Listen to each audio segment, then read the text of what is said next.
Viewers welcome back to program. So viewers गलबात करन जा रहे हैं कि भारतीय मीडिया विच पाकिस्तान के खिलाफ धुआंधार प्रोपोगंडा जड़ा जारी है और रोजाना 6-7 स्टोरीज ऐसियां प्लांट कीतियां जांदियां हन जिन्हां विच पाकिस्तान नूं एक फेल स्टेट वजों दर्शाया जाता है। पाकिस्तान की अंदरूनी सियासी फुट भी भारत नूं मसाला दिंदी है कि वह पाकिस्तान नूं घटिया साबित करे। सो इस बारे आपां गलबात करन जा रहे हैं।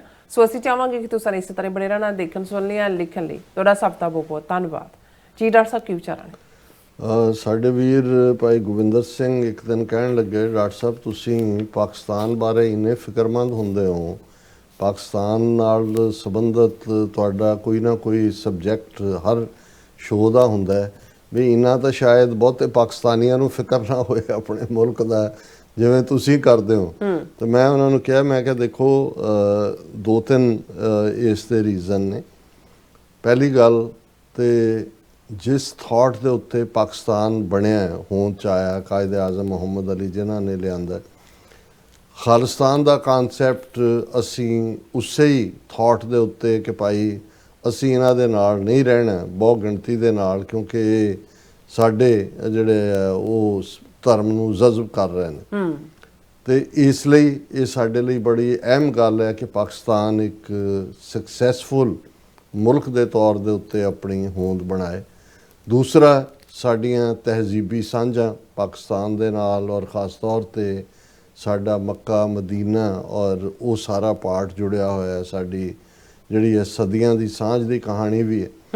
और थर्डली क्योंकि जे 47 तो बाद असी जोर देखिए हर हुकूमत का, जिवें उन्होंने सिखां दे गुरुद्वारा यात्रा ते पाबंदियां लाइयां, हुण इहदे बावजूद कि क्रिकेट का मैच खेडिया जा सकता है, होर सारा करतारपुर साहब का लांघा बंद किया होया अजे भी नहीं खोलिया है। तो जदों असी और ये एक उन्होंने सिख माइंड नूं जिहड़ा इस गल दे लई जिहड़ा वो तैयार किया कि जिवें हुण भी जिवें असी गुरु तेग बहादुर साहब दे 350 साला शहीदी याद नूं देखिया कि उही हिंदूत्वी नैरेटिव कि जिवें सिखां नूं जिहड़ा वो बनाया ही हिंदुआं दी रखिया लई होए, तो हिंदुआं दी रखिया किस तो करनी है? मुसलमानां तो।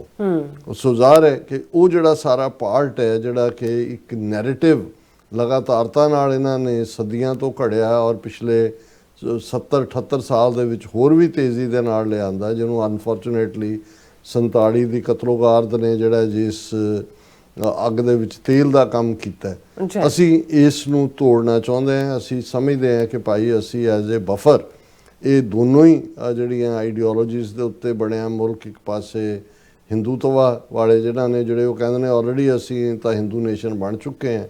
पाकिस्तान ज़ाहिर है इस्लामिक नुकता निगाह तो इस्लामिक नज़रिए वाला मुल्क है कि असी एज ए बफर साड़ी किसी नाल नफरत नहीं है, किसी नाल टकरा नहीं है, और साडा मज़हब जिहड़ा है वो ना तो जिहड़ा कोई हिंदुआं नूं डिफेंड करन दे लई है, ना कोई इस्लाम दा विरोध करन दे लई है। इसलिए जदों कोई भी सिख सांझ की गल करता है जां जदों सिख यात्री जथे जाते हैं वो पाकिस्तानी और पंजाबियों की जिहड़ी है दरिया दे लई मेहमान नवाजी उसकी तारीफ करते हैं तो बहुत तकलीफ होंदी है।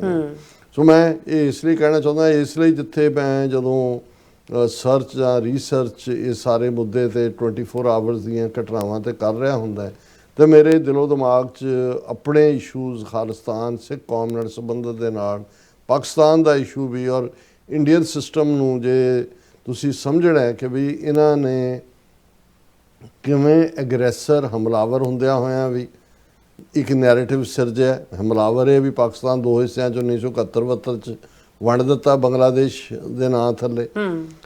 फिर इन्हां दे आइडियालॉग ये कहंदे ने जी असी पाकिस्तान ऑक्यूपाइड कश्मीर जिन्हों ये कहंदे ने आज़ाद वो भी असी लैना है, सिंध दे उत्ते भी असी लैना है। विद इन पाकिस्तान दहशतगर्दी वो बेशक बलूचिस्तान लिबरेशन आर्मी नाम निहाद होए जिन्हों ईवन अमरीका ने दहशतगर्द जथेबंदी ऐलानिया होया, जां जिहड़ा इस वेले तहरीके पाकिस्तान जिन्हों इन्होंने खड़ा किया है अफगान रजीम दे नाल रल के पूरी पुष्टपनाही कर रहे हैं। सो विद इन दहशतगर्दी खुद करते हैं पाकिस्तान दे विच बंब धमाकियां तो लैके हर एक्शन इन्हां दी एजेंसी राव कुलभूषण यादव बैठा होया उत्थे की करता रहा, लेकिन इंटरनेशनल लैवल तक इन्हां दा नैरेटिव प्रोपेगेंडा जी Pakistan epicentre of terrorism ਫਲਾਣੇ ਇਹਨੇ ਅੱਡੇ ਬਾਹਰੋਂ ਨਿਕਲ ਕੇ ਹੁਣ ਬਾਰਡਰ ਤੋਂ ਪਾਕਿਸਤਾਨ ਦੇ ਅੰਦਰੂਨ 'ਚ ਚਲੇ ਗਏ, ਲਸ਼ਕਰ ਤਾਇਬਾ ਮਜਾ ਉਸ ਕਿਸਮ ਦਾ ਨੈਰੇਟਿਵ। ਹੁਣ ਜਦੋਂ ਦਾ ਇਹਨਾਂ ਨੂੰ ਛਤਰੋਲ ਇਹਨਾਂ ਦੀ ਹੋਈ ਹੈ 7, 8, 9, 10 ਮਈ 4 ਰੋਜ਼ਾ ਪਾਕਿਸਤਾਨ ਦੇ ਨਾਲ ਟਕਰਾਅ 'ਚ, ਔਰ ਉਸ ਨੂੰ ਅਮਰੀਕਾ ਨੇ, ਇਕੱਲਾ ਟਰੰਪ ਨੇ ਹੀ ਨਹੀਂ, 800 ਸਫ਼ਿਆਂ ਦੀ ਜਿਹੜੀ ਰਿਪੋਰਟ 12 ਕਾਂਗਰਸਮੈਨ ਔਰ ਸੈਨੇਟਰਾਂ ਨੇ ਦਿੱਤੀ, ਉਹਦੇ 'ਚ ਉਹਨਾਂ ਨੇ ਕਿਹਾ ਵੀ ਪਾਕਿਸਤਾਨ ਦਾ ਅਪਰ ਹੈਂਡ ਸੀ। ਅੱਛਾ, ਹੁਣ ਤੁਸੀਂ ਉਸ ਤੋਂ ਬਾਅਦ ਦੇਖੋ, ਪਹਿਲਾਂ ਤਾਂ ਇਹਨਾਂ ਨੇ ਆਪਣਾ ਉਹ 60 ਮੈਂਬਰਾਂ ਦਾ ਵੱਡਾ ਲੰਬਾ ਚੌੜਾ ਇੱਕ ਡੈਲੀਗੇਸ਼ਨ ਭੇਜਿਆ, ਜਿਹੜਾ 35-36 ਮੁਲਕਾਂ ਦੇ ਵਿੱਚ ਉਹਨਾਂ ਦਾ ਨੈਰੇਟਿਵ ਨਹੀਂ ਵਿਕਿਆ। ਹੁਣ ਇੱਕ ਪਾਰਟ ਜਿਹੜਾ ਮੈਂ ਕੰਸਿਸਟੈਂਟਲੀ ਪਿਛਲੇ ਇਹਨਾਂ ਉਸ ਜੂਨ ਤੋਂ ਬਾਅਦ ਹੀ ਦੇਖ ਰਿਹਾ ਕਿ ਜਦੋਂ ਉਹਨਾਂ ਦਾ ਨੈਰੇਟਿਵ ਸੋ ਕਾਲਡ ਆਪਰੇਸ਼ਨ ਸੰਦੂਰ ਦਾ ਨਹੀਂ ਵਿਕਿਆ, ਤੇ ਰੋਜ਼ਾਨਾ 5-6 ਸਟੋਰੀਜ਼ ਐਸੀਆਂ ਹੁੰਦੀਆਂ ਨੇ ਜਿਨ੍ਹਾਂ ਦੇ ਵਿੱਚ ਪਾਕਿਸਤਾਨ ਨੂੰ ਪੁੱਟ ਡਾਊਨ ਕਰਨ ਦੀ ਲਾਈਨ, ਉਹ ਕਿਤੇ ਹਿੰਦੂ ਦੀ ਪਬਲੀਕੇਸ਼ਨ ਹੁੰਦੀ ਹੈ, ਕਿਤੇ PTI ਦੀ ਹੁੰਦੀ ਹੈ, ਕਿਤੇ ANI ਦੀ ਹੁੰਦੀ ਹੈ, ਕਈ ਵਾਰ ਉਹ ਜਿਹੜੀ ਜਿਨ੍ਹਾਂ ਨਾਲ ਕੋਲੈਬੋਰੇਟ ਕਰਦੇ ਨੇ ਰਾਈਟਰ ਜਾਂ ਉਹਨਾਂ 'ਚ ਵੀ ਉਹ ਪਲਾਂਟ ਕਰ ਦਿੰਦੇ ਨੇ। ਹੁਣ ਪਿਛਲੇ 24 ਘੰਟੇ ਦੇ ਵਿੱਚ ਜੇ ਦੇਖਣਾ ਹੋਏ ਤੇ ਘੱਟੋ ਘੱਟ 7 ਸਟੋਰੀਜ਼ ਮੇਰੇ ਸਾਹਮਣੇ ਪਈਆਂ ਨੇ। ਮੈਂ ਉਹਨਾਂ ਨੂੰ ਡਿਟੇਲ 'ਚ ਤਾਂ ਨਹੀਂ ਡਿਸਕਸ ਕਰ ਸਕਦਾ ਕਿ ਉਹਨਾਂ ਨੂੰ ਕਿਵੇਂ ਫਲਿਮਜ਼ੀ ਗਰਾਊਂਡ ਦੇ ਉੱਤੇ। ਹੁਣ ਪਹਿਲੀ ਗੱਲ ਤਾਂ ਇਹਨਾਂ ਦਾ ਇਹ ਜ਼ੋਰ ਲੱਗਾ ਰਿਹਾ ਵੀ ਇਹਦੇ ਬਾਵਜੂਦ ਖਾਲਿਸਤਾਨ ਰੈਫਰੈਂਡਮ ਰਾਹੀਂ ਖਾਲਿਸਤਾਨ ਦੀ ਜਿਹੜੀ ਤਹਿਰੀਕ ਹੈ ਸਿੱਖ ਆਪਣੇ ਬਲਬੂਤੇ 'ਤੇ ਚਲਾ ਰਹੇ ਨੇ। ਪਾਕਿਸਤਾਨ ਦੇ ਵਿੱਚ ਜ਼ਾਹਰਾ ਤੌਰ 'ਤੇ ਪਿਛਲੇ ਕੁਛ ਪੀਰੀਅਡ ਖਾਸ ਤੌਰ 'ਤੇ 4-5-6 ਮਹੀਨਿਆਂ 'ਚ ਮਈ ਤੋਂ ਬਾਅਦ ਕੁਝ ਜਰਨਲਿਸਟ ਨੇ, ਬੀਬੀਆਂ ਵੀ, ਬੰਦੇ ਵੀ, ਜਿਹੜੇ ਸਿੱਖਾਂ ਨਾਲ ਹਮਦਰਦੀ ਦਾ ਇਜ਼ਹਾਰ ਕਰਦੇ ਨੇ, ਉਸ ਲਾਈਨ ਦੇ ਉੱਤੇ ਉਹ ਪ੍ਰੋਗਰਾਮ ਵੀ ਕਰਦੇ ਨੇ। Other than that official level ਦੇ ਉੱਤੇ ਜਿਹੜਾ ਹੈ ਕੋਈ ਵੀ ਇਸ ਕਿਸਮ ਦਾ ਪਾਰਟ ਨਹੀਂ ਹੈ ਕਿ ਭਾਈ ਸਿੱਖਾਂ ਨਾਲ ਹੁੰਦੇ ਧੱਕੇ ਨੂੰ ਪਾਕਿਸਤਾਨ ਦੇ ਨੁਮਾਇੰਦਿਆਂ ਨੇ ਕਿਤੇ UN 'ਚ ਮੈਂਸ਼ਨ ਕੀਤਾ ਹੋਏ ਜਾਂ ਕਿਤੇ ਉਹਨਾਂ ਨੇ UN ਸਿਕਿਉਰਿਟੀ ਕੌਂਸਲ 'ਚ ਵੀ ਪਾਕਿਸਤਾਨ ਬੈਠਾ ਹੈ ਜੋ ਟਰਾਂਸਨੈਸ਼ਨਲ ਰਿਪਰੈਸ਼ਨ ਔਰ ਦੂਜੇ ਚੱਲ ਰਿਹਾ ਉਹਦੇ 'ਤੇ ਕੀਤਾ ਹੋਏ। ਲੇਕਿਨ ਇਹਦੇ ਬਾਵਜੂਦ ਇਹਨਾਂ ਦਾ ਇਸ ਦੇ ਉੱਤੇ ਹੀ ਜ਼ੋਰ ਹੁੰਦਾ ਹੈ ਕਿ ਜੀ ਉਹ ਹਰ ਚੀਜ਼ ਨੂੰ ISI ਨਾਲ ਜੋੜੋ। ਹੁਣ ਇੱਕ ਜਿਹੜੀ ਲੀਡ ਸਟੋਰੀ ਇਹਨਾਂ ਨੇ ਪੰਜਾਬ ਦੇ ਮੀਡੀਆ 'ਚ ਅੱਜ ਪਲਾਂਟ ਕੀਤੀ ਹੋਈ ਹੈ, Pak gangster fuelling terror in Punjab intelligence, ISI backed Bhatti rival of Lawrence Bishnoi. ਹੁਣ ਇੱਕ ਪਾਸੇ ਖੁਦ ਬਿਸ਼ਨੋਈ ਗੈਂਗ ਖੜੀ ਕਰਕੇ ਇਹਨਾਂ ਨੇ ਟਰਾਂਸਨੈਸ਼ਨਲ ਰਿਪਰੈਸ਼ਨ ਵੀ ਔਰ ਉੱਥੇ ਵੀ ਕਿਲਿੰਗ ਸਣੇ ਸਿੱਧੂ ਮੂਸੇਵਾਲਾ ਔਰ ਦੂਜੀ ਕਰਾਈ, ਔਰ ਉਹਨੂੰ ਕਹਿ ਦੇਣ ਹੁਣ ਇਹ Pakistani gangster Shahzad Bhatti, a long time rival of category A gangster Lawrence Bishnoi has allegedly emerged as a key handler behind the weapons and explosive consignments being pushed into Punjab to fuel terrorist activities। ਇਹ ਪੂਰੀ ਲੰਬੀ ਚੌੜੀ story ਹੈ ਕਿ ਇਹ Shahzad Bhatti ISI ਦਾ ਬੰਦਾ ਹੈ, inter service intelligence ਦਾ, ਔਰ ਇਹ ਪੰਜਾਬ ਦੇ ਔਰ ਇਹ ਲਾਰੈਂਸ ਬਿਸ਼ਨੋਈ ਦਾ ਵਿਰੋਧੀ ਹੈ। ਪੰਜਾਬ ਦੇ ਵਿੱਚ ਇਹ ਜਿਹੜੇ ਨੇ ਐਕਸਪਲੋਸਿਵ ਔਰ ਹੈਂਡ ਗਰਨੇਡ ਔਰ ਦੂਸਰੇ ਨੇ, ਔਰ ਗੁਰਦਾਸਪੁਰ ਦੇ ਵਿੱਚ ਕੋਈ ਗਰਨੇਡ ਘਟਨਾ ਦੇ ਨਾਲ ਉਹਨੂੰ ਜੋੜ ਦਿੱਤਾ ਹੈ। ਔਰ ਉਹਨਾਂ ਨੇ ਕਿਹਾ ਕਿ ਜੀ ਇਹ ਇਸ ਵੇਲੇ ਅਗੇਨ ਪਾਕਿਸਤਾਨ ਸਪੋਂਸਰਡ ਫੁੱਟ ਸੋਲਜਰਸ ਰਾਹੀਂ ਇਹ ਹਥਿਆਰ ਔਰ ਦੂਸਰੇ ਅੰਮ੍ਰਿਤਸਰ, ਗੁਰਦਾਸਪੁਰ ਤੇ ਦੂਸਰੇ ਜ਼ਿਲ੍ਹਿਆਂ 'ਚ ਆ ਰਹੇ ਨੇ। ਔਰ ਇਹ ਬਰੀਫਿੰਗ ਕੋਈ ਹੋਰ ਨਹੀਂ ਕਰ ਰਿਹਾ, ਉਹਨਾਂ ਦਾ ਸੀਨੀਅਰ ਪੁਲਿਸ ਆਫੀਸਰ ਇਹ ਕਰ ਰਿਹਾ ਕਿ ਵੀ ਇਹ ਜਿਹੜਾ ਇਸ ਵੇਲੇ heavily involved in trafficking arms and ammunition across countries including US, Canada and now India, ਕਿ ਜੀ ਇਹ ਇੰਟਰਨੈਸ਼ਨਲ ਡਰੱਗ ਗੈਂਗ ਹੈ ਔਰ ਵੈਪਨ ਗੈਂਗ ਹੈ। ਇਹ briefing DIG border range Sandeep Goyal ਕਰ ਰਿਹਾ ਕਿ ਜੀ ਅਸੀਂ ਇਨਵੈਸਟੀਗੇਸ਼ਨ ਕੀਤੀ ਹੈ ਔਰ Bhatti's tactics of recruiting vulnerable youth online by offering money and promises of settling them in the US। So ਇਹਨੂੰ ਜਿਹੜਾ ਉਹਨਾਂ ਨੇ ਮੇਨ ਸਟੋਰੀ ਬਣਾ ਕੇ ਪਲਾਂਟ ਕੀਤਾ। ਅੱਛਾ, ਫਿਰ ਇਹ ਸਟੋਰੀ ਜਿਹੜੀ ਦੁਖਦਾਈ ਵੀ ਹੈ ਕਿ 42 US law makers urged Secretary Rubio to impose visa bans, set freezes on Pakistani officials over escalating transnational repression। ਕਿ ਪਾਕਿਸਤਾਨ ਆਪਣੀ ਪਾਕਿਸਤਾਨ ਦੇ ਸ਼ਹਿਰੀਆਂ ਦੇ ਉੱਤੇ ਟਰਾਂਸਨੈਸ਼ਨਲ ਰਿਪਰੈਸ਼ਨ ਕਰ ਰਿਹਾ ਔਰ 42 ਕਾਂਗਰਸਮੈਨਾਂ ਵੂਮੈਨਾਂ ਨੇ ਜਿਹੜਾ ਸੈਕਟਰੀ ਰੂਬੀਓ ਨੂੰ ਲਿਖਿਆ ਕਿ ਜੀ ਪਾਕਿਸਤਾਨ ਦੇ ਜਿਹੜੇ ਆਫੀਸਰਸ ਔਰ ਜਿਹੜੇ ਇਹਦੇ 'ਚ ਇਨਵੋਲਵ ਨੇ ਉਹਨਾਂ ਦੇ ਉੱਤੇ ਵੀਜ਼ਾ ਬੈਨ ਲਾਓ, ਉਹਨਾਂ ਦੇ ਜਿਹੜੇ ਅਸੈਟ ਨੇ ਅਮਰੀਕਾ 'ਚ ਉਸ ਨੂੰ ਫਰੀਜ਼ ਕਰੋ। ਇਹ ਇੱਕ ਵੱਖਰਾ ਵਿਸ਼ਾ ਹੈ ਕਿ ਅੱਜ ਪਾਕਿਸਤਾਨੀ ਹੀ ਆਪਣੇ ਆਪ ਦੇ ਵਿੱਚ ਇਸ ਪ੍ਰਚਾਰ ਦੇ ਲਈ ਇਹਨਾਂ ਮੁਲਕਾਂ ਦੇ ਵਿੱਚ ਜਿਹੜੀ ਹੈ ਲੌਬੀ ਵੀ ਕਰ ਰਹੇ ਨੇ ਔਰ ਇਹ ਇੱਕ ਅੰਦਰੂਨੀ ਕਹਾਣੀ ਹੈ ਜਿਸ ਦੇ ਉੱਤੇ ਅਸੀਂ ਜ਼ਿਆਦਾ ਕਮੈਂਟ ਨਹੀਂ ਕਰਨਾ ਚਾਹੁੰਦੇ।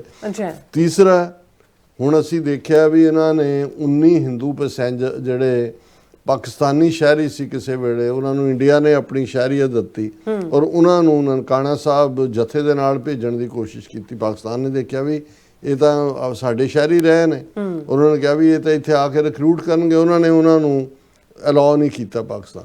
ਹੁਣ ਇਹਨੂੰ ਇਹਨਾਂ ਨੇ ਇੰਨਾ ਵੱਡਾ ਇਸ਼ੂ ਬਣਾਇਆ। ਹੁਣ ਅੱਜ ਇੱਕ ਖਬਰ ਲਾਈ ਹੋਈ ਹੈ, central protest Pakistan refusal to allow Hindu pilgrims entry, ਕਿ ਰਾਜ ਸਭਾ ਦੇ ਵਿੱਚ ਉਹਨਾਂ ਦੇ ਮਿਨਿਸਟਰ ਨੇ ਕਿਹਾ ਕਿ ਜੀ ਨਨਕਾਣਾ ਸਾਹਿਬ ਦੇ ਜਥੇ 'ਚ ਹਿੰਦੂਆਂ ਨੂੰ ਨਹੀਂ ਜਾਣ ਦਿੱਤਾ ਗਿਆ। ਅਸੀਂ ਇਸ ਦੇ ਉੱਤੇ ਸਟਰੋਂਗਲੀ ਪ੍ਰੋਟੈਸਟ ਕੀਤਾ ਹੈ। ਉਹਨਾਂ ਦਾ minister of state external affairs Kirti Vardhan Singh ਕਹਿ ਰਹੇ। ਹੁਣ ਇਹ ਵੀ ਵੱਡੀ ਖਬਰ ਬਣਾ ਕੇ ਲਾਈ ਹੈ। ਹੁਣ ਪਾਕਿਸਤਾਨ ਦੇ ਕਿਸੇ ਥਿੰਕ ਟੈਂਕ ਨੇ ਜਿਹੜਾ ਇਹ ਰਿਪੋਰਟ ਕੀਤਾ ਹੈ ਕਿ ਜੀ ਜਿਹੜੇ ਕਿੰਨੇ ਫੰਕਸ਼ਨਲ ਨੇ ਹਿੰਦੂ ਟੈਂਪਲ ਜਾਂ ਸਿੱਖ ਗੁਰਦੁਆਰੇ, ਤਾਂ ਉਹਨੂੰ ਖਬਰ ਇਹਨਾਂ ਨੇ ਬਣਾਇਆ NI ਨੇ, only 37 out of 1817 Hindu temples, Sikh Gurdwaras operational. Report reveals state apathy in Pakistan, ਕਿ ਜੀ ਪਾਕਿਸਤਾਨ ਦੇ ਵਿੱਚ ਮਾਈਨੋਰਟੀਜ਼ ਦੇ ਨਾਲ ਇੰਨਾ ਮਾੜਾ ਸਲੂਕ ਹੋ ਰਿਹਾ ਕਿ 1817 ਹਿੰਦੂ ਮੰਦਰ ਔਰ ਸਿੱਖ ਗੁਰਦੁਆਰੇ ਨੇ, ਸਿਰਫ 37 ਖੁੱਲੇ ਨੇ, ਬਾਕੀ ਜ਼ਮੀਨਾਂ ਦੇ ਕਬਜ਼ੇ ਹੋ ਰਹੇ ਨੇ, ਇਹ ਉਹਨਾਂ ਨੇ ਇੱਕ ਵੱਡੀ ਖਬਰ ਬਣਾਇਆ। ਫਿਰ Pakistan to hold bidding to sell loss making state owned PIA airline.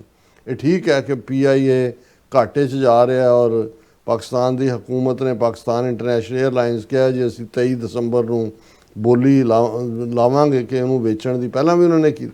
ਪਰ ਇਹ ਕਹਿ ਰਹੇ ਨੇ ਜੀ ਇਹਨਾਂ ਤੋਂ ਤਾਂ ਆਪਣਾ ਜਿਹੜੀ 에ਅਰਲਾਈਨ ਹਾਲ ਆਪਣਾ ਹਾਲ ਉਹਨਾਂ ਦਾ ਇਹ ਹੈ ਕਿ ਵੀ ਉਹ ਜਿਹੜੇ ਇਹਨਾਂ ਦੀ ਕਿਹੜੀ ਆ ਇੰਡੀਗੋ ਕਿ ਕਿਹੜੀ 에ਅਰਲਾਈਨ 200 ਜਹਾਜ਼ ਗਰਾਊਂਡ ਕੀਤੇ ਹੋਏ ਨੇ, ਲੱਖਾਂ ਲੋਕ ਉਹਨਾਂ ਦੇ ਦਿੱਲੀ ਤੋਂ ਲੈ ਕੇ ਕਿਹੜੇ 에ਅਰਪੋਰਟਸ ਦੇ ਧੱਕੇ ਖਾ ਰਹੇ ਨੇ। ਪਰ ਇਹ ਦੱਸਣਾ ਚਾਹੁੰਦੇ ਨੇ ਕਿ ਜੀ ਪਾਕਿਸਤਾਨ ਦੀ 에ਅਰਲਾਈਨ ਜਿਹੜੀ ਹੈ ਉਹ ਬਿਲਕੁਲ ਫੇਲ ਹੈ, ਉਹਦੀ ਹੁਣ ਉਹ ਬੋਲੀ ਲੱਗ ਰਹੀ। ਅੱਛਾ। 25% increase in terror incidents in 2025 in Pakistan, think tank report said। ਇੱਕ ਥਿੰਕ ਟੈਂਕ ਨੂੰ ਕੋਟ ਕਰਕੇ ਪਾਕਿਸਤਾਨ ਦੇ ਕਿ 25% ਘਟਨਾਵਾਂ ਹਿੰਸਾ ਦੀਆਂ ਤੁਸੀਂ ਕਰਾ ਰਹੇ ਹੋ ਉੱਥੇ। ਖੈਬਰ ਪਖਤੂਨਖਵਾ ਦੇ ਵਿੱਚ ਵੀ ਔਰ ਬਲੋਚਿਸਤਾਨ 'ਚ ਵੀ ਜਿਹੜੀਆਂ ਇਸ ਵੇਲੇ ਇਨਸੀਡੈਂਟਸ ਨੇ ਉਹ ਭਾਰਤੀ ਏਜੰਸੀ ਰਾਹ ਦੀ, ਪਰ ਇਹਨੂੰ ਖਬਰ ਫਿਰ ਜਿਹੜਾ ਉਹਨਾਂ ਨੇ ਜੀ ਕਿ Pakistan allows UN to deliver relief supply to Afghanistan through 2 border crossings. ਪਹਿਲਾਂ ਇਹ ਸੀ ਕਿ ਜੀ ਬਾਰਡਰ ਕ੍ਰਾਸਿੰਗ ਬੰਦ ਕੀਤੀਆਂ, ਹੁਣ ਅਲਾਉ ਕਰ ਦਿੱਤਾ ਹੈ। ਫਿਰ ਜਿਹੜਾ ਪਾਕਿਸਤਾਨ ਨੇ 27ਵੀਂ ਕਨਸਟੀਟਿਊਸ਼ਨਲ ਅਮੈਂਡਮੈਂਟ ਕੀਤੀ ਹੈ, ਪਾਕਿਸਤਾਨ ਉਸ ਨੂੰ ਕਿ UN high commission for human rights ਨੇ ਹਿਸਟਲੀ ਅਡਾਪਟਡ ਤੇ ਦੂਸਰਾ ਤੀਸਰਾ ਕਿਹਾ।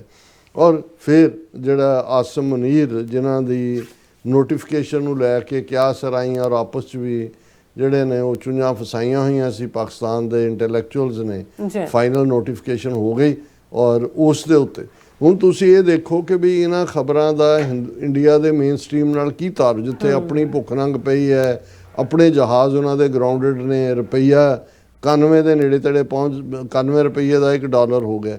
ਪਰ ਇਹ ਕੰਸਿਸਟੈਂਟ ਕੈਂਪੇਨ ਹੈ ਔਰ ਅਸੀਂ ਜਦੋਂ ਇਸ ਸਾਰੇ ਨੂੰ ਆਬਜ਼ਰਵ ਕਰਦੇ ਹਾਂ ਅਸੀਂ ਸਮਝਦੇ ਹਾਂ ਵੀ ਕਾਸ਼ ਪਾਕਿਸਤਾਨ ਸਾਨੂੰ ਪਾਕਿਸਤਾਨ ਫੈਕਟਰ ਦੀ ਜਾਂ ਉਸ ਫੈਕਟਰ ਦੀ ਅਹਿਮੀਅਤ ਦਾ ਅਹਿਸਾਸ ਹੈ ਖਾਲਿਸਤਾਨ ਬਣਾਉਣ ਦੇ ਲਈ ਵੀ, ਨੈਕਸਟ ਡੋਰ ਨੇਬਰ ਦੇ ਤੌਰ 'ਤੇ ਵੀ।